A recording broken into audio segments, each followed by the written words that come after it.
when you were last here, Lucilla, you didn't move very far up the road at all. Ultimately, you were there to repair your mast that had been snapped off, and you were able to use Yukala's woodworking skills and cut down a tree, strip it of branches, and then eventually rapidly run and carry it back to the ship and repair it. And it seemed as if the vampire spawn were unable to get to your ship at that time. So you were safe once you were off the island. But as you continue to move up through the island, you kind of are moving past the last areas you were there. And this road pathway continues winding up and up into and through this forest. And the forest kind of closes in around you. The trees, tall and thick of trunk, dark bark and dark green leaves, grow thick overhead. The sky, overcast above, barely peeks through.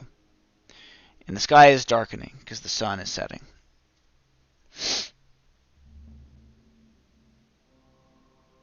Someone roll. You guys can all roll perception checks, please.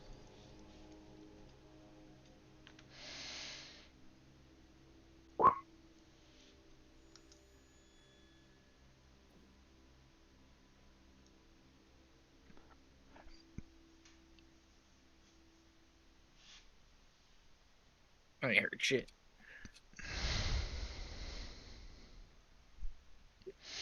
Vanya, Hisik, Lucilla, and I'm going to say,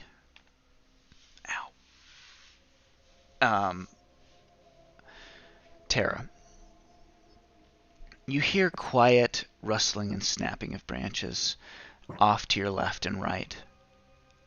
And as you look over, you see large wolves on either side, keeping pace with the group.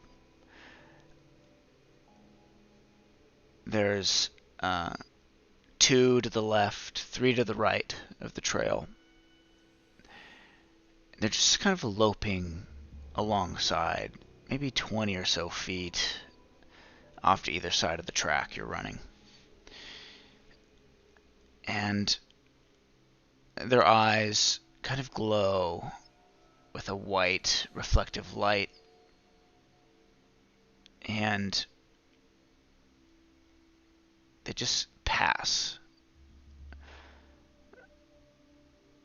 by you, gain some distance up ahead, stop in the trail ahead. They all kind of meet as a group in the middle of the trail. Karis doesn't seem to mind at all. She continues walking forward with her crew, who at this point in time are not wearing their red robes. They have no need. The wolves sit in the trail for a moment and take off as a group into the trees, and you lose sight of them far ahead. After a good 15 to 20 minutes of walking, you break out of the forest into a clearing, and you see about a quarter mile away is like a grand manor.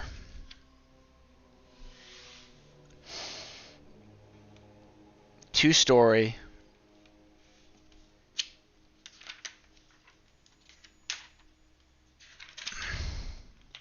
made of white stone, smooth marble.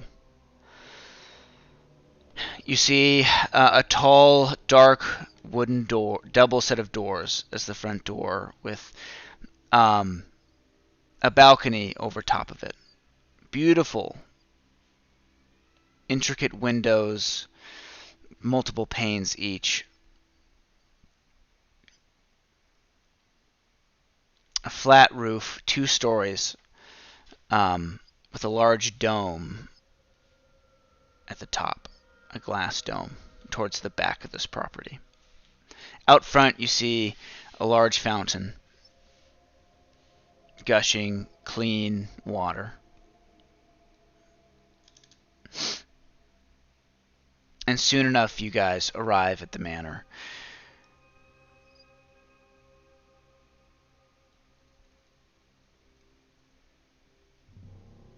As you stand in, basically, it sits atop of this island. It's the highest point, and from there, you can see the ocean surrounding. And nearby are cliffs, but it sits on a treeless hill covered with tall, kind of waist-high grasses that are blowing in a slight breeze.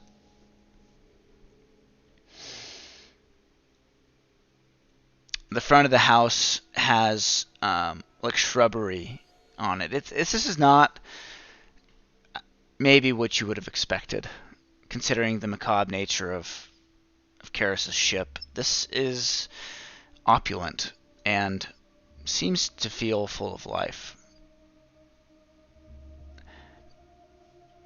There is a open stone pad out front. Smooth surface, and that's where you meet up, near the fountain, which is of two, like, beautifully carved, like a man and a woman holding pots or jars, pouring water from them.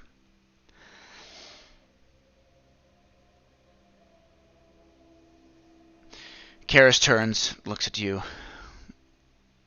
Here we are. The manor of Inekasafukin.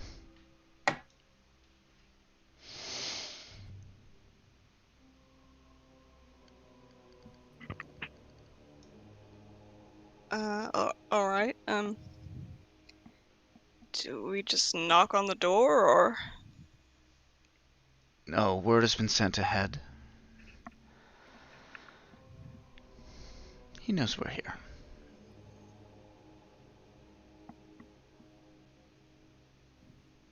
So are you joining us, or? You will wait out here. Alright. I'll go in, speak with the Lord, and then I'll come fetch you.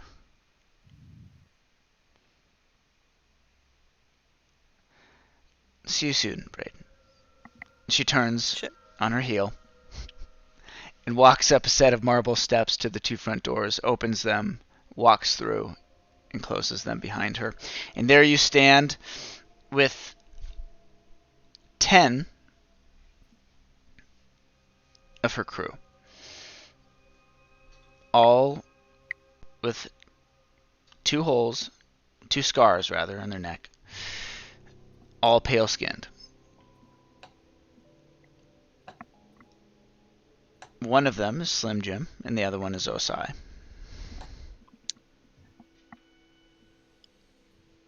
And they just kind of stand about in a loose formation.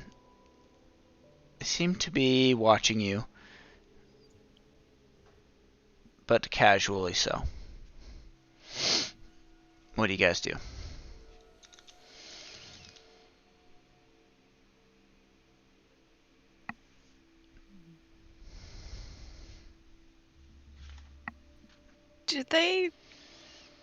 Do they look like they're under the effects of something? Be more specific. What do you mean? Poison spell. You could do a history check if you wanted to. A nature check, perhaps, to kind of determine the nature of what's going on.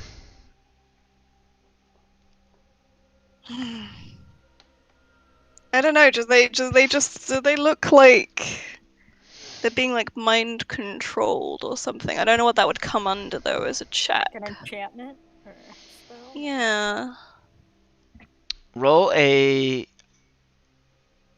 history check. Okay. Hold on.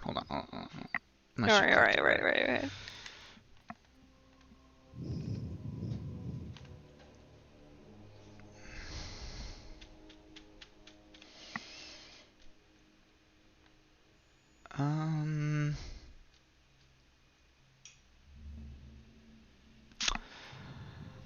So I'll give you the choice of nature, history, or arcana. I shouldn't be doing any of these. Nature, yeah, it's all bad. It's all bad. She would probably go for history.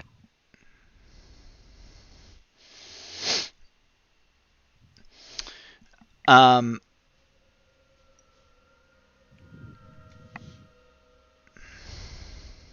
are they all +1 for you?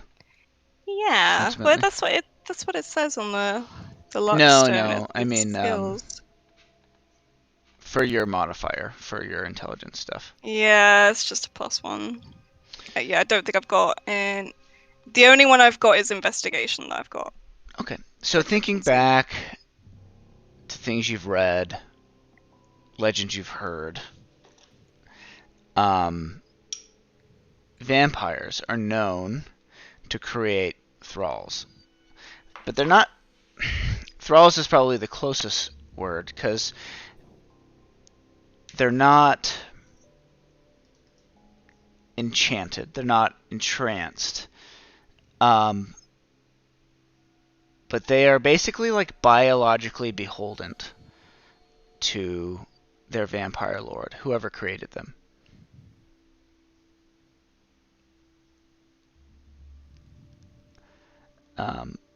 Type of vampires. So they're like vampire lights, and have to and are able to be controlled by those who created them. Yeah. Okay. That's good to know.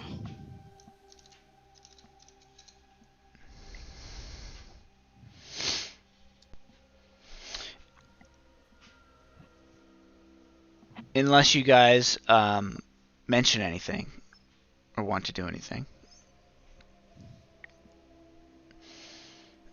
Karis. I'll just look at them and be like, sup? Hey, how's it going? Who are you talking to? The crew? As a the whole, freaky crew? Yeah, just like, hey, sup? they regard you silently, Alright. with the exception of Slim Jim, who kind of chuckles to himself.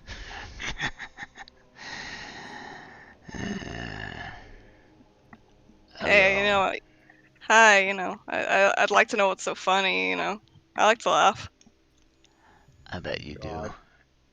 God. What'd you say? Just God. Braden.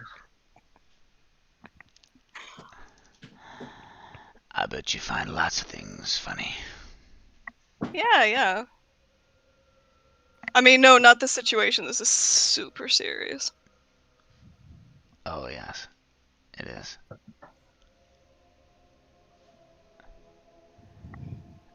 Do I get a sense from him that he knows who I am? You can roll an insight check.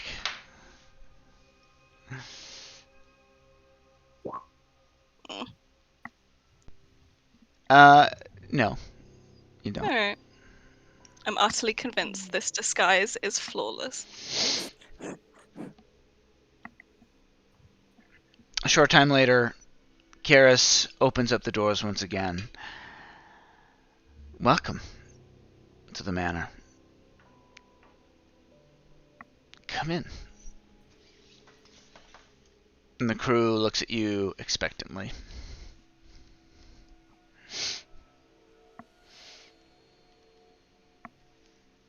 Yeah? And what do you guys do?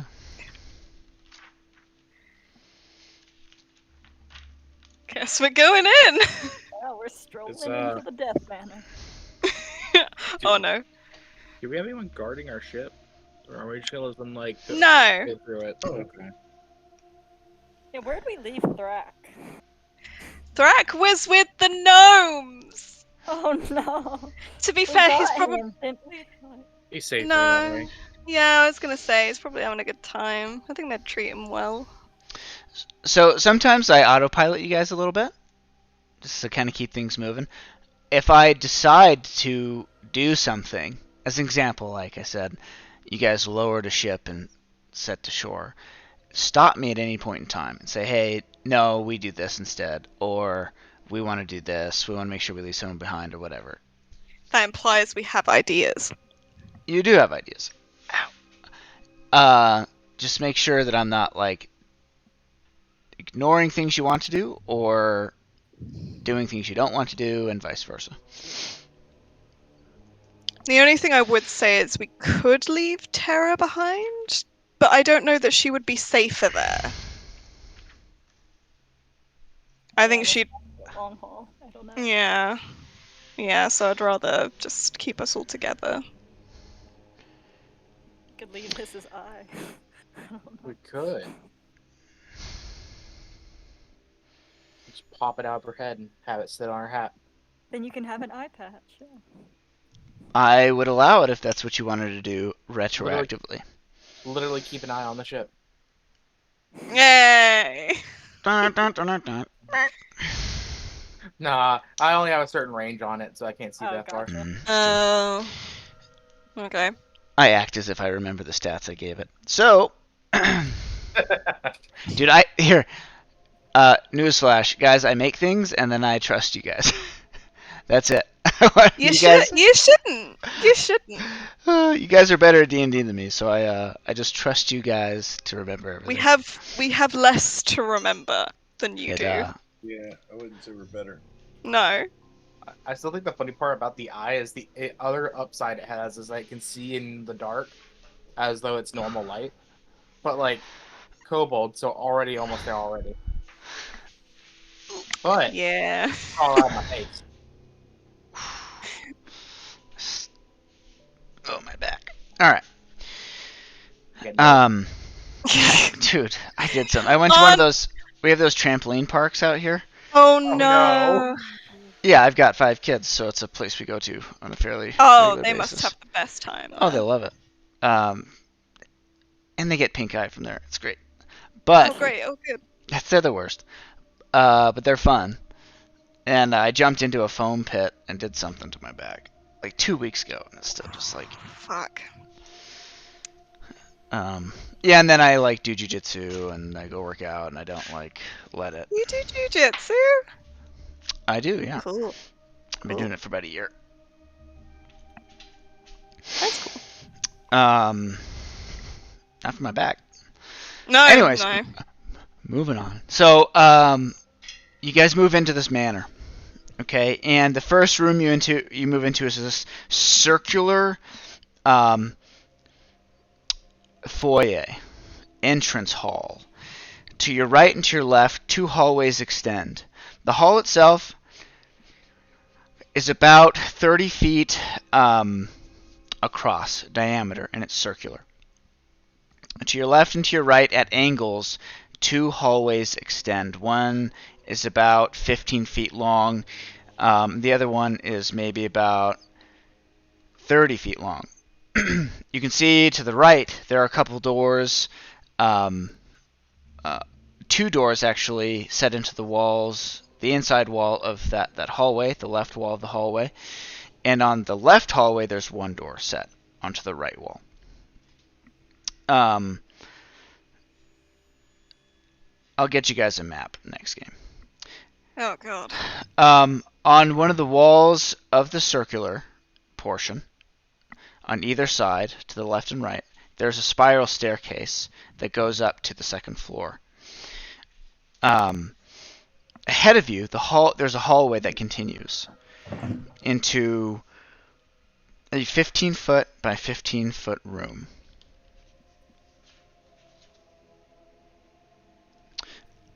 The ceiling above you is about 20 feet high. The walls and the ceiling above you are carved from alabaster stone that are cold to the touch. Let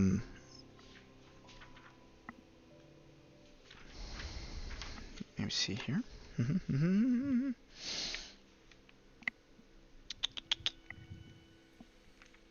Mm-mm-mm.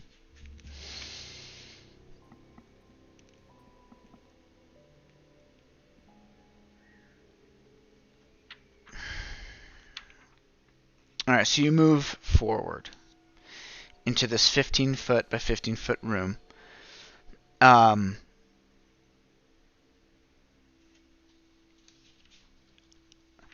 There are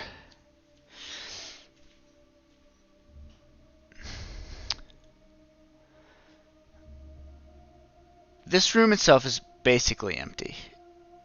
It's unclear what this room is for. And really it's not even a room, as this room kind of opens up. The hallway goes into this room. It widens up into this 15-foot by 15-foot space because the hallway is about 5 foot wide with a 20-foot ceiling. And this 15-foot by 15-foot room opens up into a huge room. Could be a ballroom, could be whatever you made it to be. Weak light streams in from a glass dome from up above. This room is open to the ceiling above. There are 4 alabaster stone pillars that hold up a balcony above from the second floor that kind of juts out, into this large ballroom space. As you walk into this room,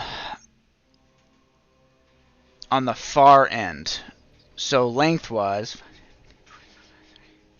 it's about 40 feet long, 40 feet deep, lengthwise ahead of you.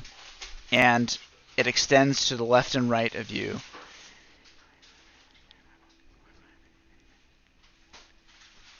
It's about 85 to 95 feet wide. So at the furthest section away from you, at the end of that 40-foot long depth, there is a large, white, smooth dome jutting out from the floor.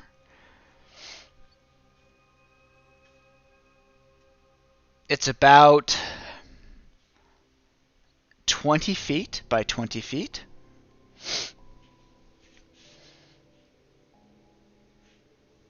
No, I'll say 15 feet by 15 feet.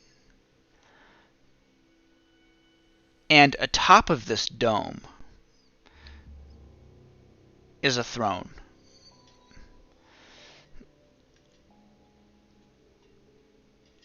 The throne itself is made of gold, intricately designed, with blood-red cushions and arms. Upon this chair is a pale-skinned, elven, pointed-eared male. Black hair, athletically built, ageless face.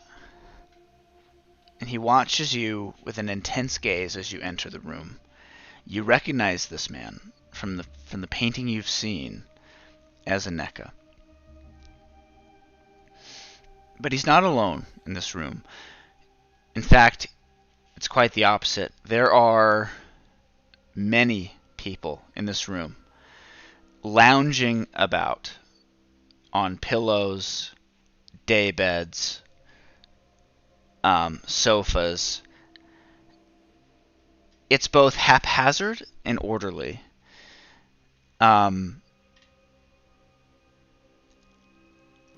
There's probably about 25 to 30 other beings in this room, spanning all like genders and races.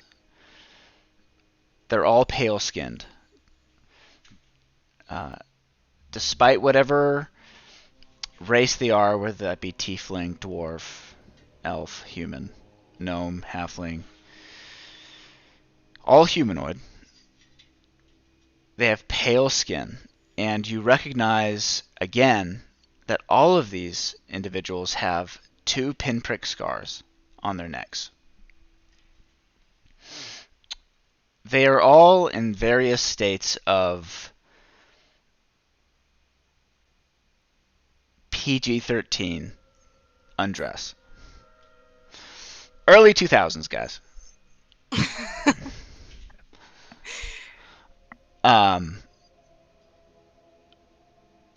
And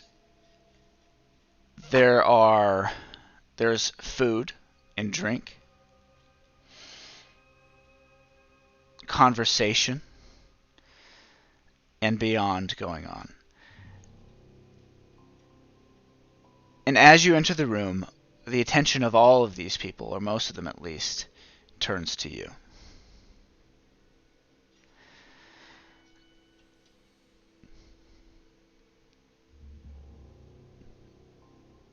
You hear from Aneka himself, "Welcome to my home. Please, come in."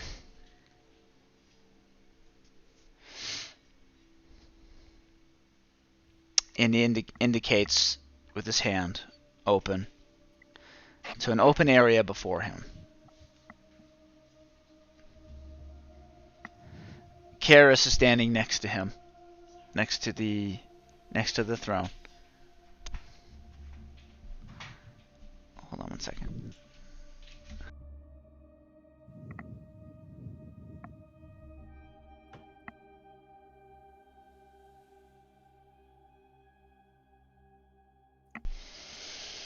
She has a bit of a smirk on her face. A satisfied smile, we'll say.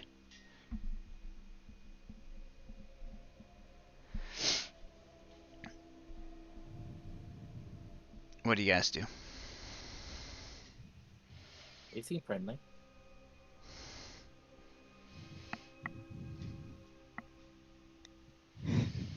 Yes, Okay. my mother warned me not to play with my food, and somehow I feel like my food.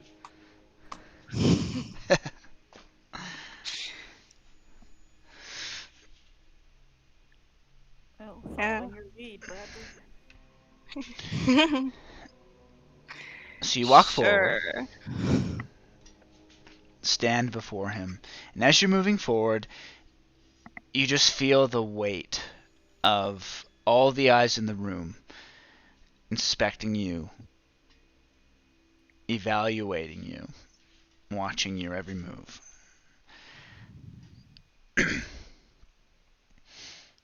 You see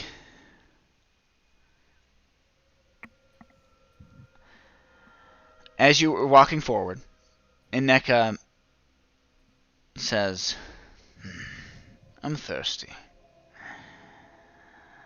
A drink." And he doesn't say this for your benefit, it seems. He's not making a show of it. He's just asking for something to drink.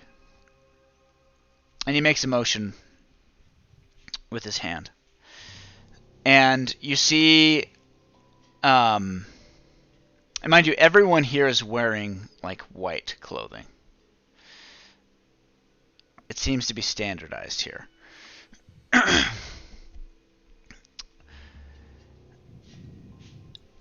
You see an individual stand up.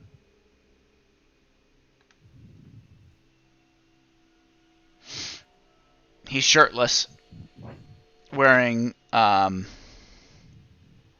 a I don't know, like a robe or something around his waist.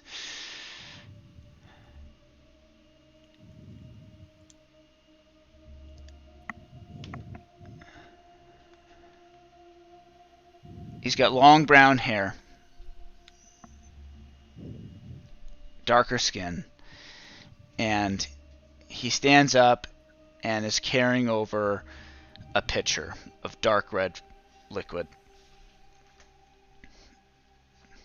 He's carrying a glass in the other hand. The pitcher itself is disconcerting, based on what you know about these beings. But that is not what holds your attention, nor what is the most disconcerting to you. as you recognize the individual carrying the pitcher. It's someone you know, though have not seen in some time. Oh no. As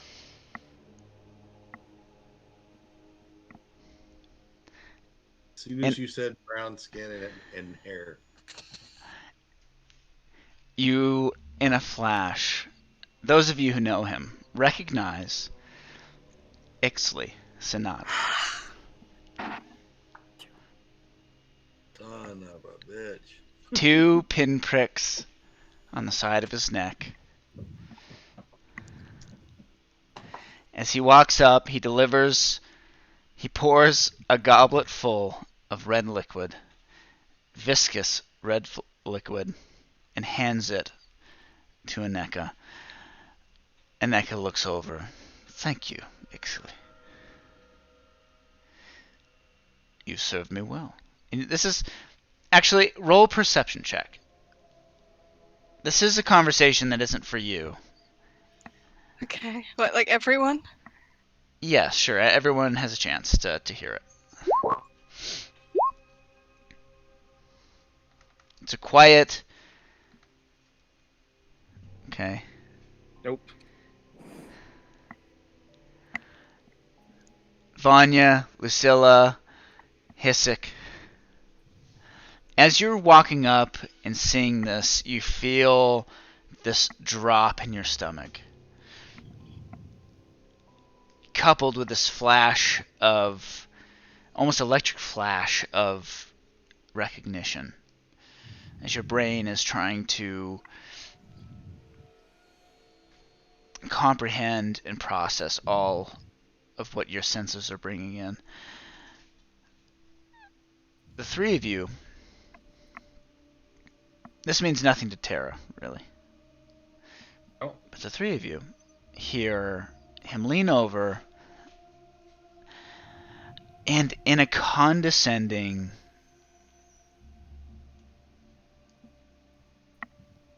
meaning-filled sentence, you hear him say, or voice, you hear him say, "Oh, Ixley, you've served me well these many months. Perhaps I'll let you see her.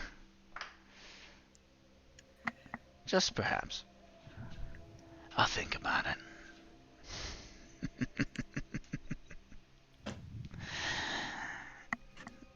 Be gone now.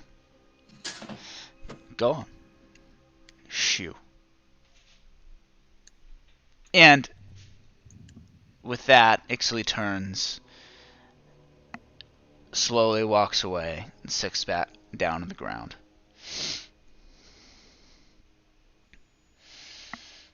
Aneka sits on his throne atop this white dome, crosses one leg over the other, holds his goblet in hand, tips it back, quaffs the entire cup, only leaving a filmy red residue on the inside of the glass. Welcome to my home. I'm told you hold information in regards to something that is most precious to me. And I look forward to seeing where this leads. And with that, we'll call it for today. New goal acquired. Kill a vampire lord. Oh no, well now we have to kill him. Yeah, now I want to kill him. How long have you been sitting on that? Years? My God! That makes sense, though. That's so shitty. We just thought it would be slavers. Not, Yeah. I mean, a Well. vampire lord collecting cattle. Yeah, oh my God. Poor And Ixley. what's worse is when he said, perhaps I'll let you see her. Is he talking about his wife or his daughter? Yeah, Maybe he's got there's at least only- one, so. Maybe there's only one. Maybe there's only one. Oh my god! That's What awful! what if Ixley is serving in the picture one of them? Probably. I hate it. I hate it. Oh, I hate you, Brad. You're so good at making vampires horrible. Ugh. They're the best villains of all time. They are. They are. But I don't know. It's easier to deal with them when you're still thinking about Twilight. I will say it caught me by surprise, but as soon as you said brown skin and long hair, and it was a him, I was like, son of a bitch. Years, Damn, guys. that's fucking brutal. Years. Thank you very much. The That's moment, a roll. and mind you, like this guy was part of Ixley's like backstory from the start. Oh, this wasn't something you changed. No, Oh my Oh, god. interesting. this guy is I didn't know that. so It's always been part of the plan. Oh Perhaps. my god. how is for you to find out, I suppose, but or maybe not. But yeah, I won't give too much away. Oh my god. I'm gonna die. I'm gonna die. We might actually. It only gets worse. Yeah, that's a lot of thralls. Yeah, I was gonna. I guess I would be surprised if we didn't know any of them because it's a real good excuse to put some trauma in there. It's a great excuse. Yeah. Healthy people don't become adventurers. It's very true.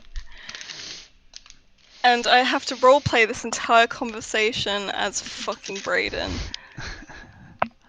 Cool. Why did I? Hey, kill him. Cool. Yeah, just kill him. We're just gonna take him out back and put him down like Old Yeller. And then I'll come back as someone else, someone more competent. I should have thought this through.